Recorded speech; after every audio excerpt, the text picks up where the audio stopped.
Buenas tardes a todos y a todas.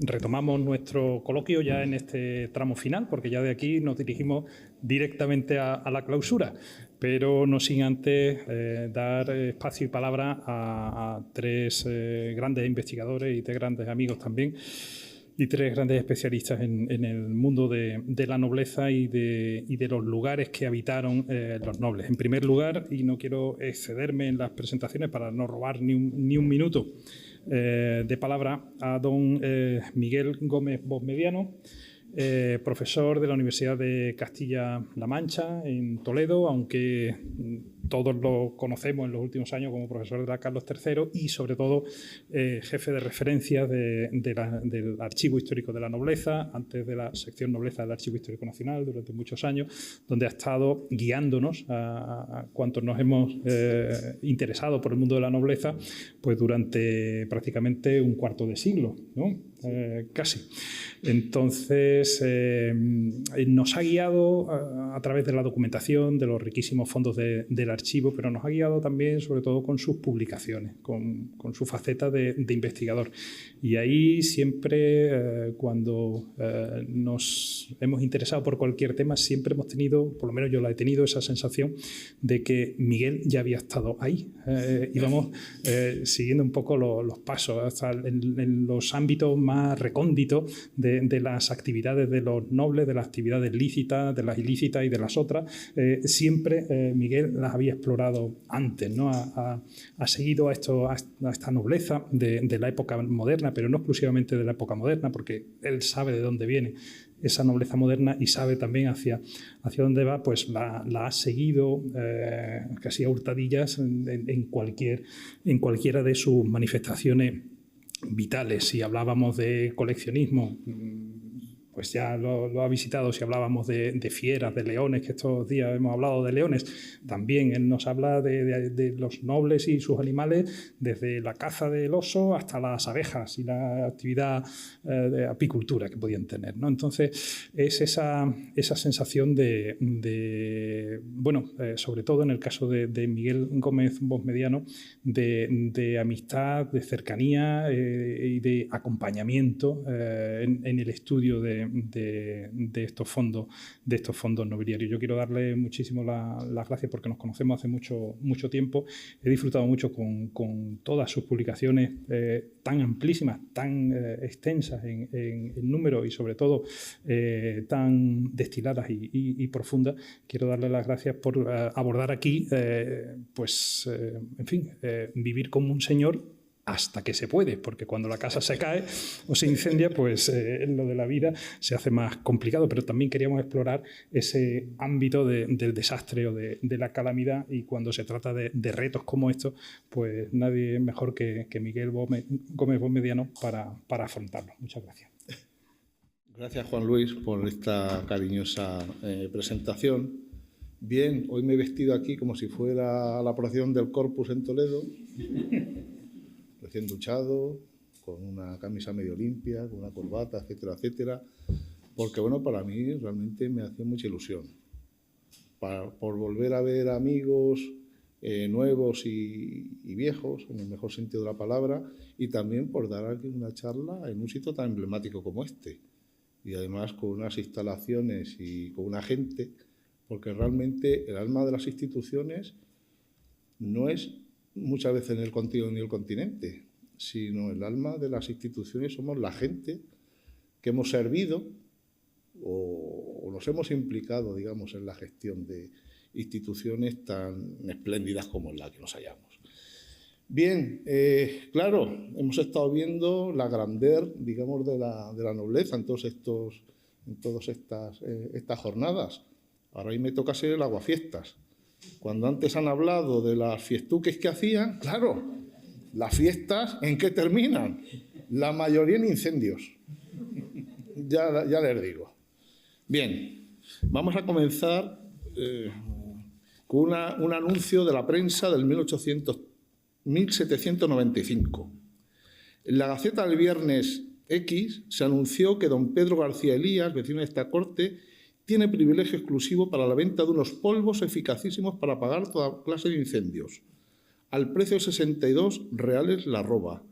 Deseoso de contribuir al beneficio público, ha descubierto una nueva composición, con los mismos polvos con que puede formarse una especie de betún que resulta el fuego más voraz e impide que se propagasen, con cuyo uso podrán librarse de incendios las casas, custodiarse los archivos, librerías, iglesias y todos aquellos edificios en los que puede temerse haberlos.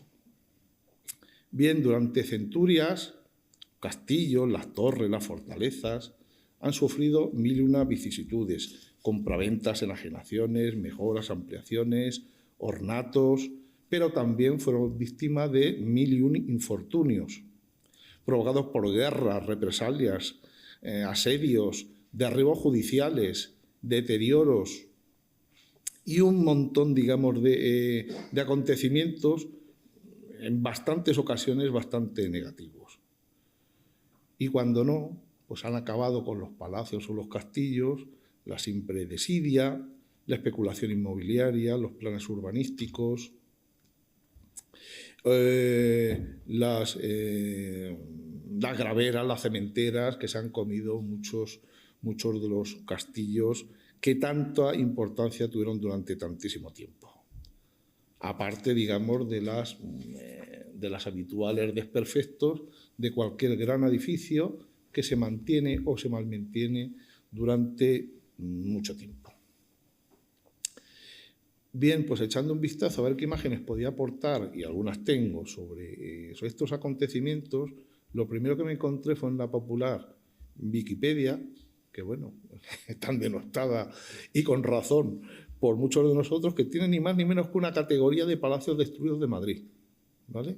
Casi todos estaban en como me parece que visteis ayer o antes de ayer, en los ejes de la Castellana, en la calle Mayor, la calle San Bernardo, el Paseo del Prado, etcétera, etcétera.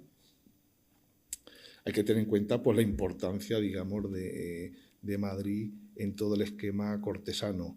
Aquí simplemente dos imágenes del Palacio de los Alcañices, en la calle de Alcalá, y la de la portada gloriosa del Conde de Oñate, que estaba en la calle Mayor, que después se llevó a la Casa de Velázquez, y bueno, estar en la Casa de Velázquez en primera línea, y no de playa precisamente, sino en primera línea, digamos, de la resistencia de Madrid, pues terminó al garete.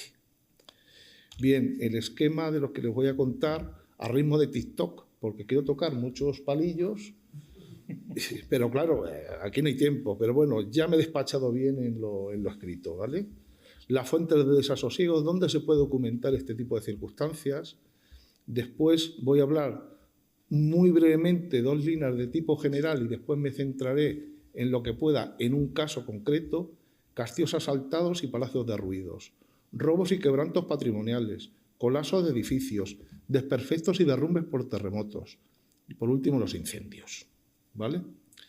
¿La fuente del desasosiego? Bueno, pues esto es buscar la aguja en el pajar, pero a verlo a hilo, ¿vale? Se puede establecer una cierta estrategia para investigar este tipo de calamidades. Conforme avanzamos en la historia, obviamente las fuentes son mucho más numerosas. Para la Edad Media, básicamente, las crónicas, tanto las que se terminan publicando como las que terminan, digamos, manuscritas, que suelen ser las más jugosas, ¿vale? Porque te dan noticias más íntimas de algún modo y porque en muchas ocasiones lo que hacen es recoger leyendas familiares y te remiten a siglos muy anteriores a lo que se pretendía, digamos, documentar. Según vamos avanzando desde fines de la Edad Media, pues por ejemplo el registro del sello, que es una radiografía perfecta de lo que pasa en las diferentes coronas, los diferentes territorios, los diferentes órdenes militares incluso, en unas fechas determinadas. Si alguien quiere saber qué estaba pasando en el mes de febrero en Castilla, en general, es decir, una visión general, tiene que ir sí o sí a esas fuentes, y en las que, por supuesto, encontramos este tipo de testimonios. Por supuesto, en la documentación de los Reales Consejos, tanto en Histórico Nacional como en Simancas. Los archivos nobiliarios, por supuesto, son muy fértiles, hablan de las residencias, de ataques a su patrimonio documental, de las revueltas antiseñoriales, etcétera, etcétera, etcétera. ¿Dónde habría que buscar? Básicamente el rastro del dinero, las cuentas. En las cuentas, que los archiveros le tenemos un horror peludo, que es cuentas de tal casa, de tal fecha a tal fecha, porque es que no podemos extraer en detalle, porque si no, como vayamos recibo a recibo, nos pueden dar los almireces, ¿vale? Pues aquí se pueden consignar abandonos, expolios, incendios. También, por supuesto, las reales chancillerías o la sala de alcaldes de sala y corte, que son, digamos, los tribunales judiciales, los ámbitos judiciales, pues también se pueden encontrar no solamente los juicios civiles y criminales, sino también hay que tener en cuenta que las audiencias, igual que la sala de alcaldes de sala y corte, de casa y corte, perdón, pues tienen una dimensión gubernativa y dictan normas, por ejemplo, a muy principios del siglo XIX se dice que no se tienen que quemar los jergones de paja en mitad de la calle, porque parecía una cosa habitual. Incluso se dice que los cocheros que no empiecen a quemar el serrín de los aserraderos para calentarse mientras esperan a los clientes en la puerta del Palacio Real o del Teatro Real. Es decir, estamos entrando, digamos, en ámbitos realmente costumbristas.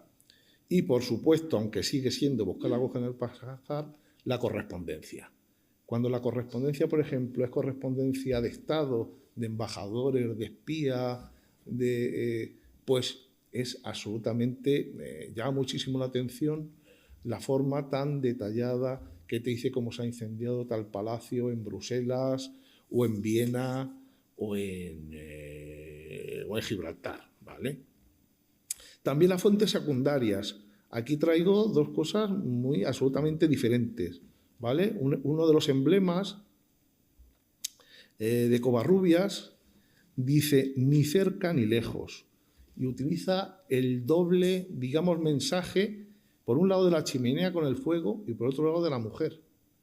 Mira, pero aquí lo de políticamente correcto aquí se va por los aires, pero claro, en el momento que nos vamos de la actualidad, y este es un graffiti que hay en el Palacio de Infantado, que es bastante conocido, que dice, el año, bueno, de momento se llama Rosita Montes, sabemos que fue quien hizo este graffiti. El año de 1755 tembló la tierra mientras en misa mayor. Pues los palacios también, en alguna ocasión, igual que los castillos, pues existen grafitis que te hablan de circunstancias realmente extraordinarias. En este caso, básicamente, asedios, pero también temblores de tierra y cosas de ese tipo, ¿vale? También la heráldica, apellido Torquemada, es una torre quemada. Pues por eso vemos cómo está saliendo el fuego de las puertas y de las almenas. Y, por supuesto, si hablamos de iconografía, los cuadros, antes ha sacado el tema de forma muy colateral de lo de el terremoto, cómo afectó al castillo de Montesa, ¿vale? Pues en una parroquia muy cercana, pues existe este cuadro que para hacer esta foto malísima hubo que hacer auténticas monerías, porque está muy alto, tenía delante unos jarrones de flores que en el momento que estuve intentándolos apartar, por poco no me excomulgan y bueno, la verdad es que, bueno, esto es la intrahistoria de la investigación que muchas veces o en alguna ocasión suele ser incluso más interesante realmente que los objetivos que se hacen. Llama la atención que, por ejemplo, en los pliegos de cordel, los romances de Ciego, por ejemplo, los terremotos sí aparecen de vez en cuando, pero los incendios no aparecen casi nunca.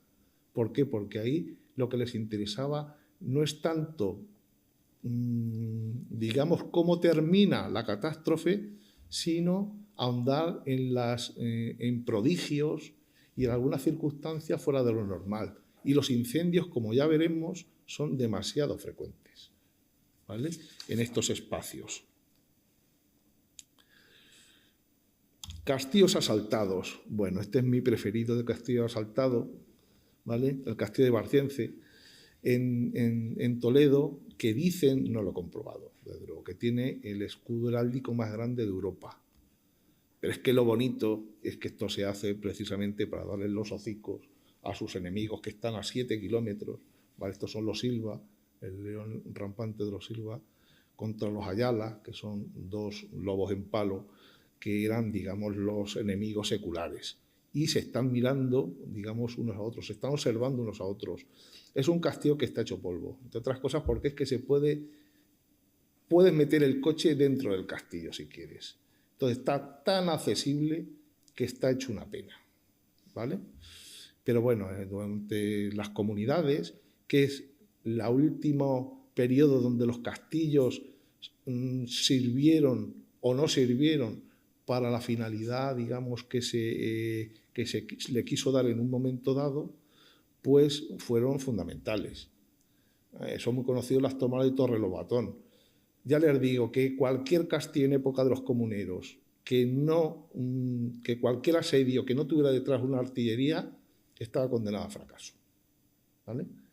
Era imposible que con las fuerzas normales, se dice que se necesita de 7 a 1 más o menos, pero yo creo que es mucho más. Cuando vemos el castillo de Torrelobatón con una pared vertical de 30 y tantos metros, sin ningún hueco por donde colarse, pues la verdad es que solamente, digamos, la amenaza de la artillería lo puede derrumbar.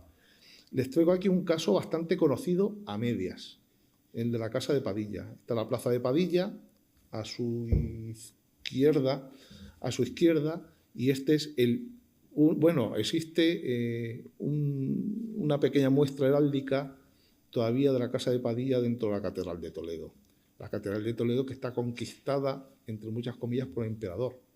El águila bicéfala lo domina todo, desde la sacristía hasta la sala capitular, la reja mayor, el órgano principal, y sin embargo una capillita ahí de medio pin y pon, pues se puede encontrar todavía el escudo de los Padilla, ¿vale?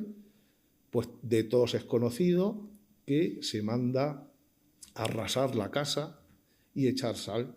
Se pone además un padrón infamante que se le dice de todo, como pueden imaginar, a María Pacheco y a Juan de Padilla, pero es que lo curioso es que la casa todavía existe.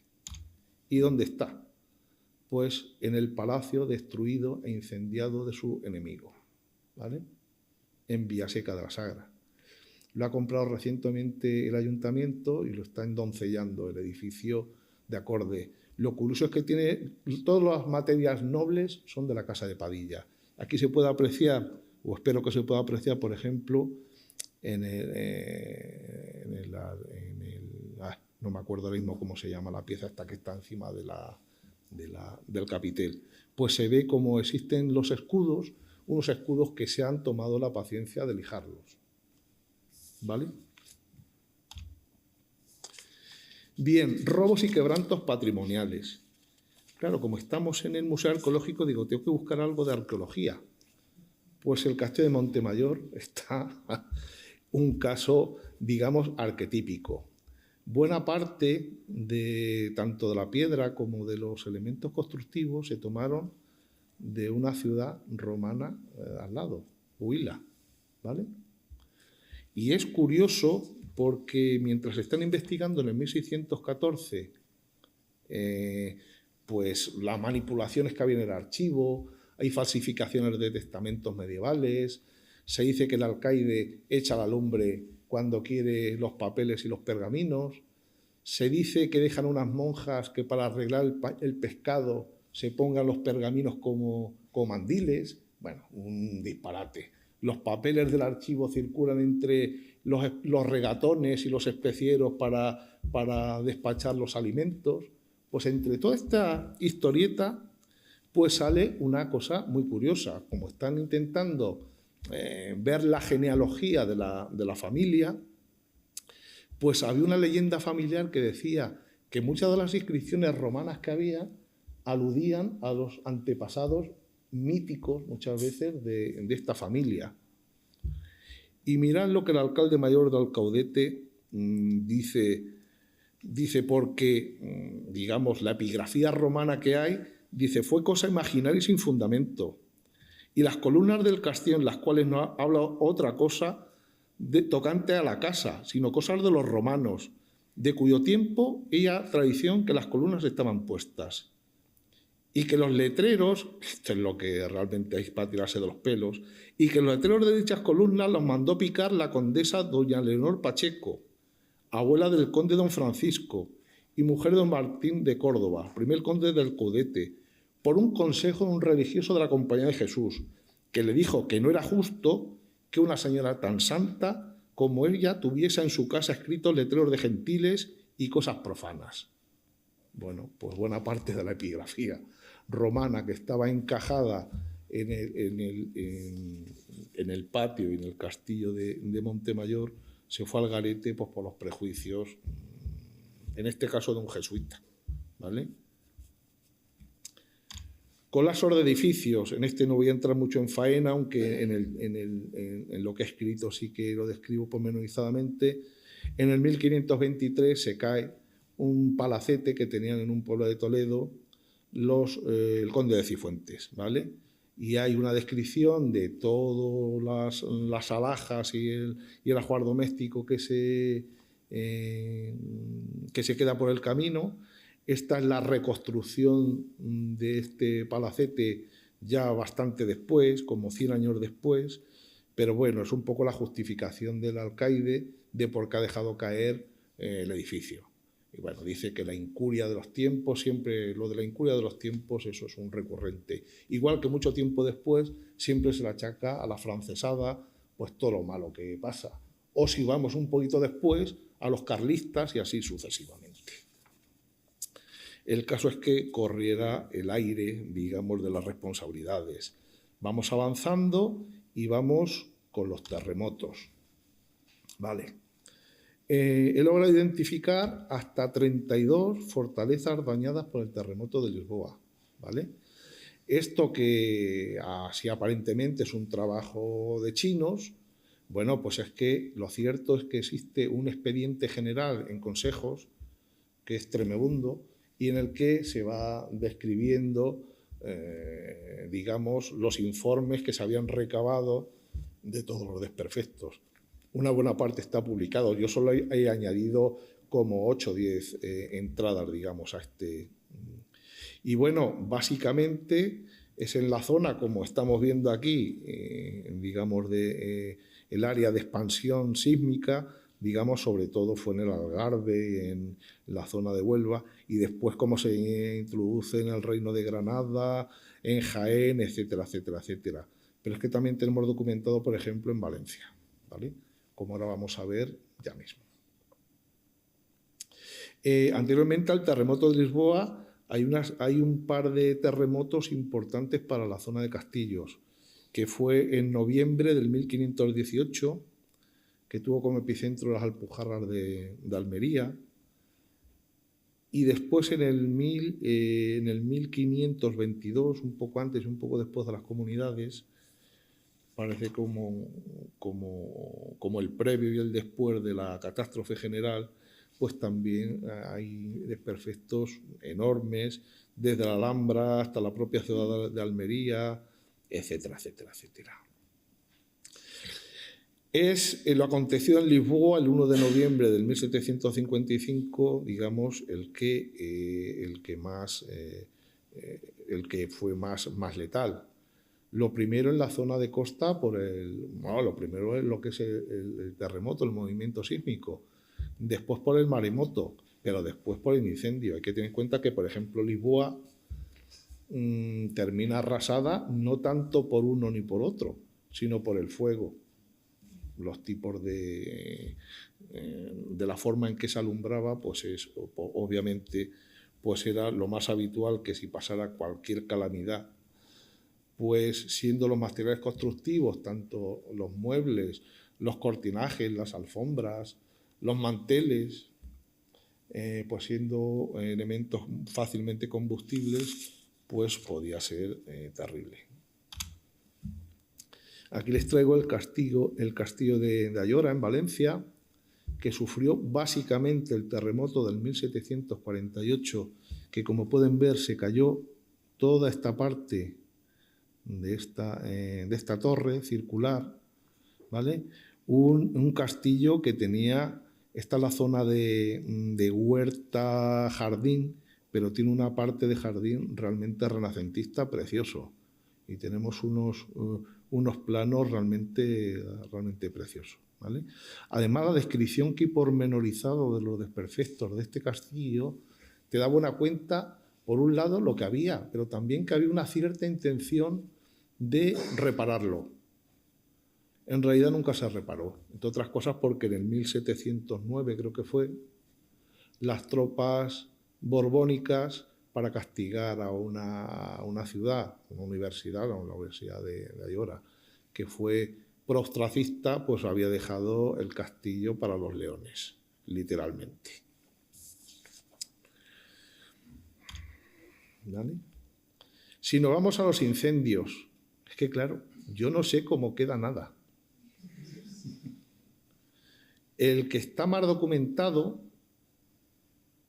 eso no, y el que yo creo que es el colmo de la desdicha, es de la Casa de Alba. ¿Vale? 1721, claro, se prende la ciudad de Oviedo. Estuvo 2 meses quemándose la ciudad de Oviedo.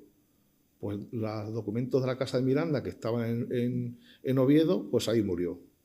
Los condes de Lemos, se incendia el Palacio de Monforte, donde estaba una biblioteca magnífica y un archivo que no le iba, seguramente no le iba a la zaga, ya en el 1772.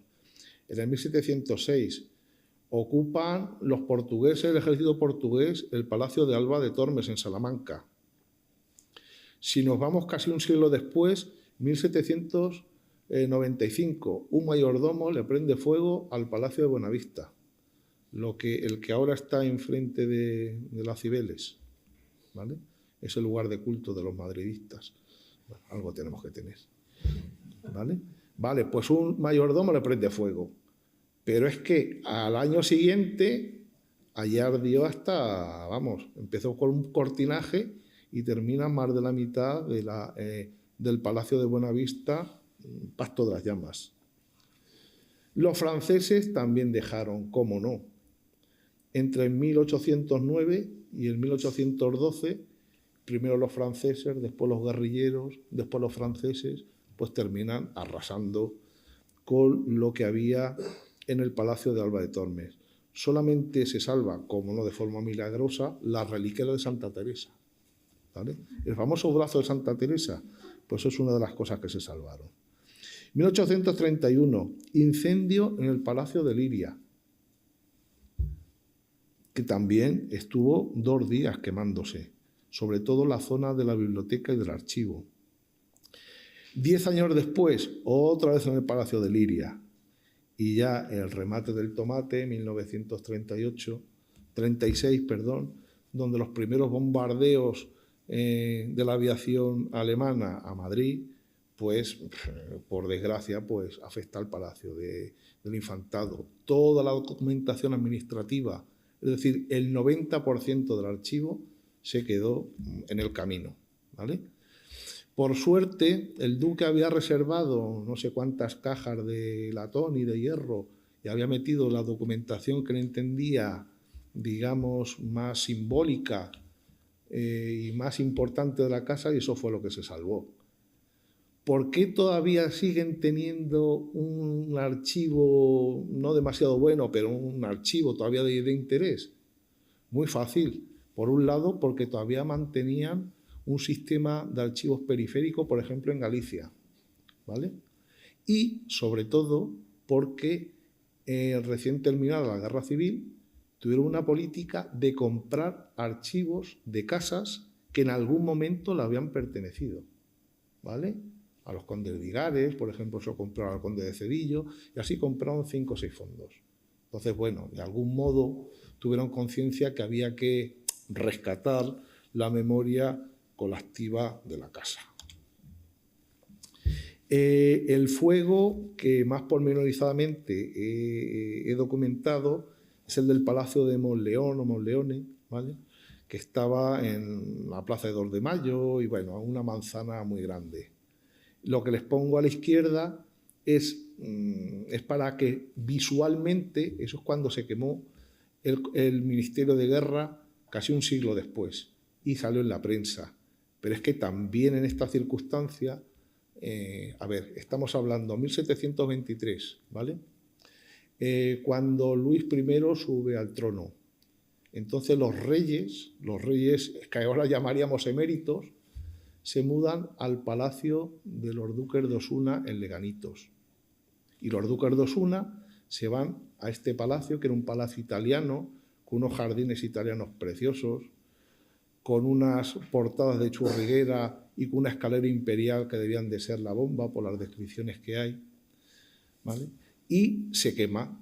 Y se habían llevado todo el archivo de Osuna, se lo habían llevado aquí.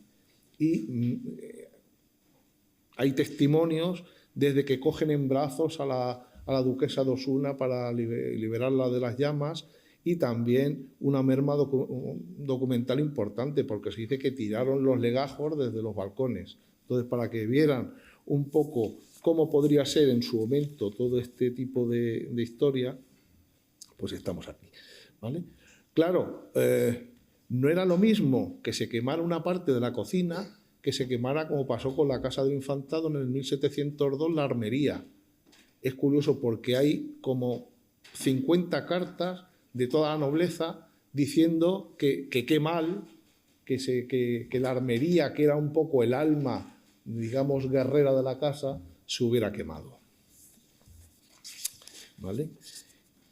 Y para ir terminando, pues ya solamente me queda un epílogo, ¿vale?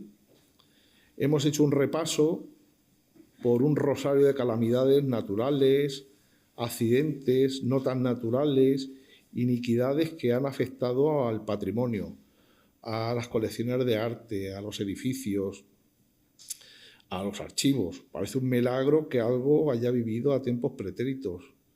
Sin embargo, testimonios sobre lo que hubo, claro, una de las primeras cosas, cualquiera que estudie una familia noble con un determinado rango, lo primero que tiene que ver son los antiguos inventarios, de qué era lo que conservaba.